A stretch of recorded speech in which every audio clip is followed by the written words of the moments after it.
Do you know your medicine? Weed Maps and SC Laboratories bring you an educational series on the science of clean and safe cannabis. Today's cannabinoid profile is on Cannabichromene. Cannabichromene, also known as CBC, is the third cannabinoid that is synthesized from CBG in the plant. Less common to find a lot of CBC than CBD or THC.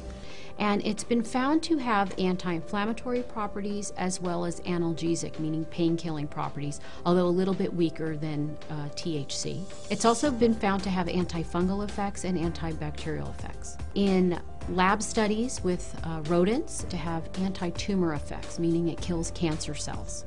And certainly that part of cannabichromene needs to be studied further. And right now there are studies going on looking at cannabinoids in killing cancer cells. CBC is produced in the same chemical pathway as THC. It starts out with geranyl pyrophosphate and olivetolic acid combined to form cannagibberellic acid, which is CBGA. CBGA is the precursor to CBDA, THCA, and CBCA. What happens is cannagibberellic acid through an enzyme catalyzed reaction, and what enzymes do is allow these reactions to take place at normal room temperature or body temperature, whatever it may be. And what happens here is the cannagibberellic acid is going to fold over upon itself, and this carbon atom is going to attach over here and form CBCA.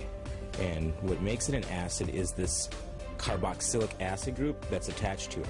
Now, this carboxylic acid group is not very stable. Over time or very quickly with heat, it'll kick itself off and disappear and leave us carbon dioxide, and you'll have your CBC.